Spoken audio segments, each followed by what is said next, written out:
जब आ रहे होते हैं तो उनकी एनर्जी कम हो चुकी होती है। तो अब देखिए यहाँ पे फिर से एक बार समझिए, ये इलेक्ट्रॉन्स है, देखिए ये इलेक्ट्रॉन्स बैटरी से एनर्जी गेन करके यहाँ जा रहा है।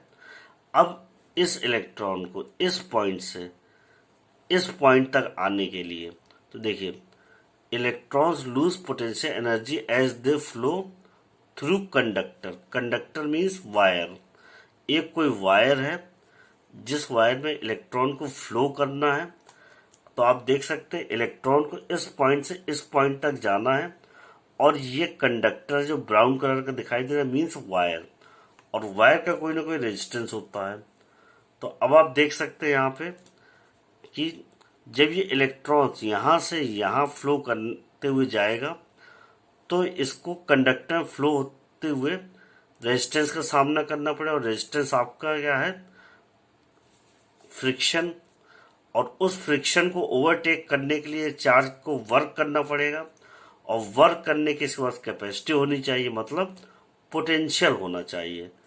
तो देखिए यहाँ से यहाँ तक जाने में इस चार्ज को या इलेक्ट्रॉन को जो वर्क करना पड़ेगा उसी को हम लोग बोल रहे हैं पोटेंशियल डिफरेंस। या आप सिंपल इजी लैंग्वेज में समझ सकते हैं कि देखिए ये इलेक्ट्रॉन है, इसको यहाँ से यहाँ जाके वापस आना पड़ेगा। तो क्या होता है देखिए, अब इस केस में देखिए यहाँ पे क्या है,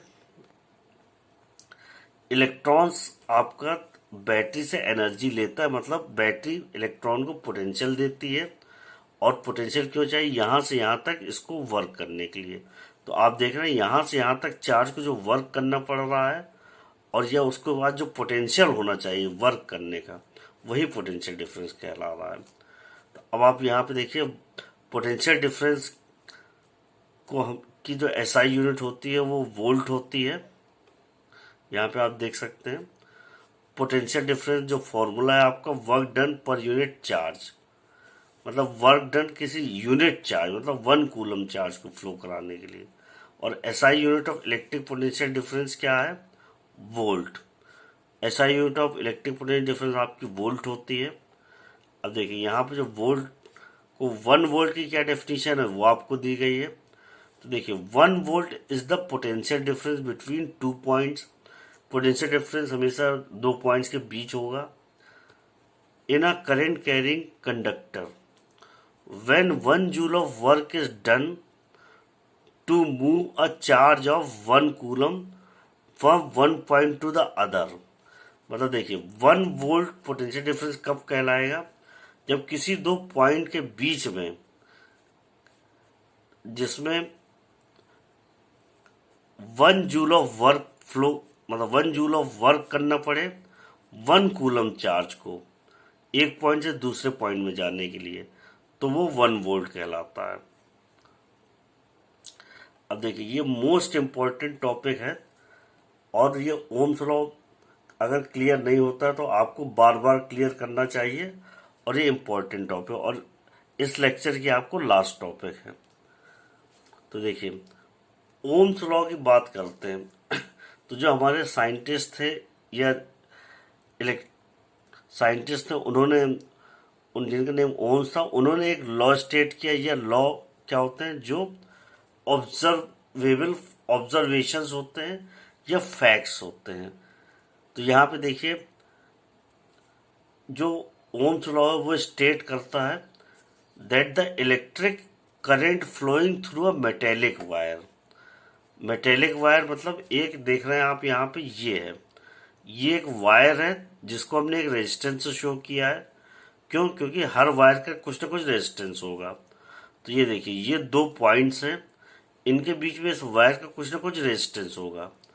तो हम ये क्या कह सकते हैं, अभी एक वायर है, अभी हम ये नहीं मान रहे कि हमें आर की वैल्यू पता है, हम सिर्फ इतना जानते हैं यहाँ पे एक हमने वायर लिया है जिसको हमने यहाँ से यहाँ कनेक्ट किया है बैटरी में। तो ये एक आपका वायर है।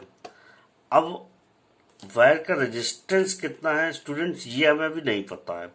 सिर्फ अब आप ओम्स लॉ देखिए, ओम्स लॉ की बेसिक डेफिनेशन में जाने से पहले ओम्स लॉ का ये सर्किट है आपका, और ये इसका एक्सपेरिमेंटल एनालिसिस है। और ये Ohm's law most important topic है, ये आपको 12th में बहुत काम आएगा।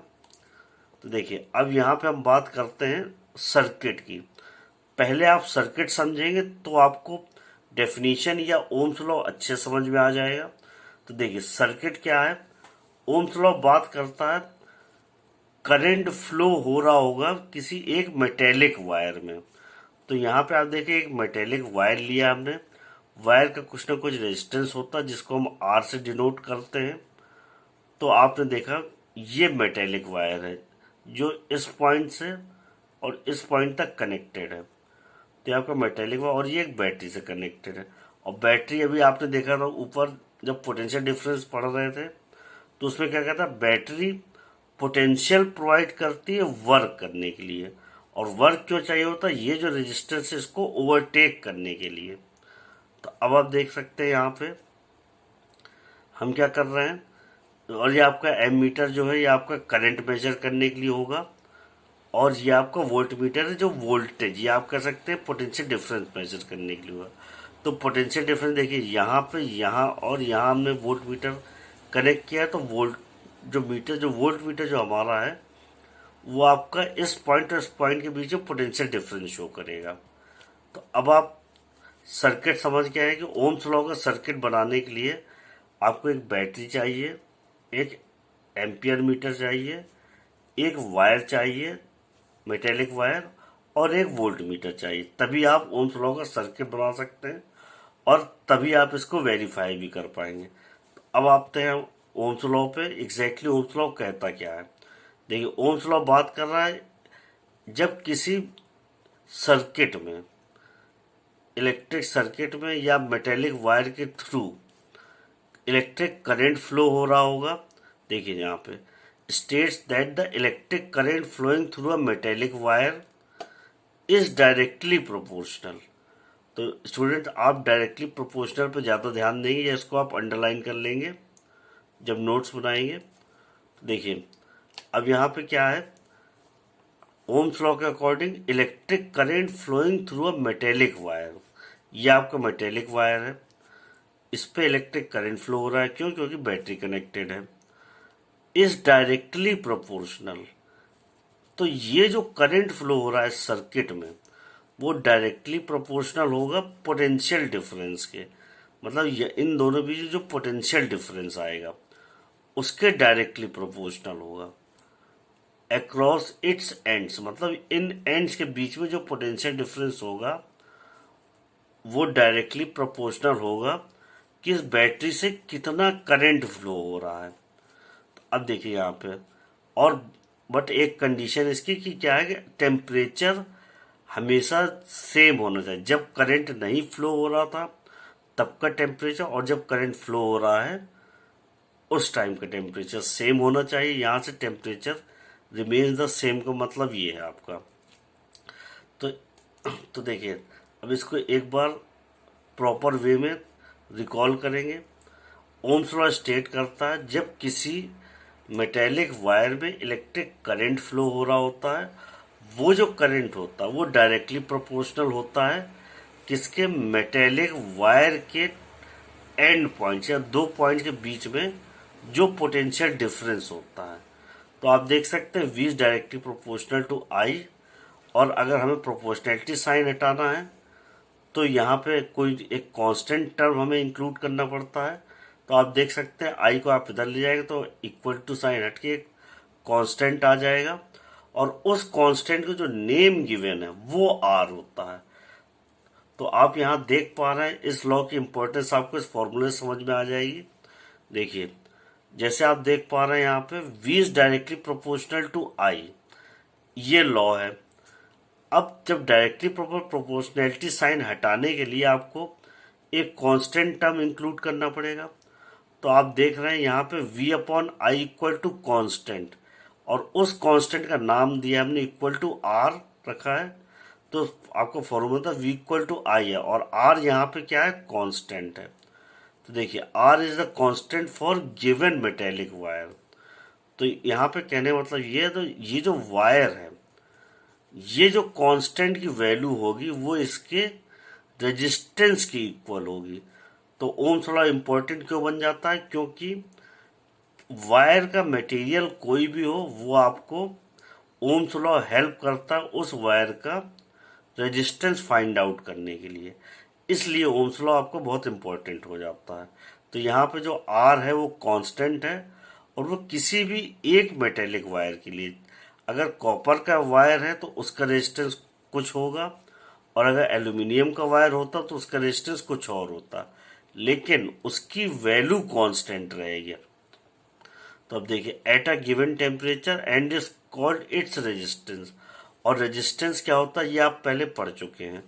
तो अब देखिए, जब आप लैब पे एक्सपेरिमेंट करेंगे तो वहाँ पे जब आप रीडिंग्स लेंगे उसका एक्सपेरिमेंटली ग्राफ बनाएंगे।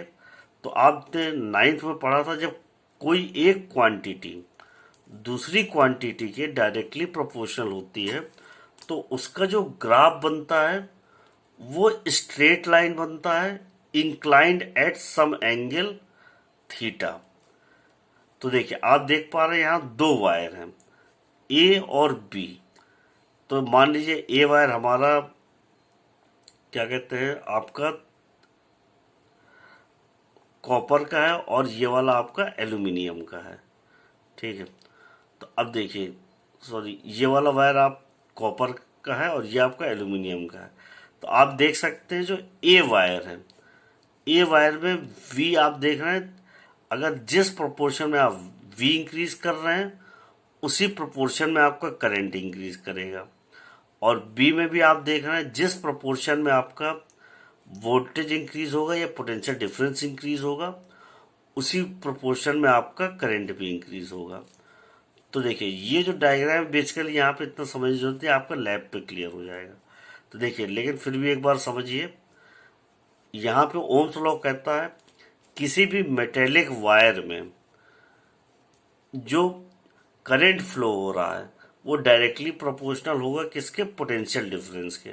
मतलब वी और आई के बीच में जो रिलेशन है वो लीनियर है, और लीनियर रिलेशन का डायग्राम हमेशा या ग्राफ आपका स्ट्रेट लाइन बनता है, किसी एंगल थीटा पे इंक्लाइंड होता है एक्स एक्सिस से।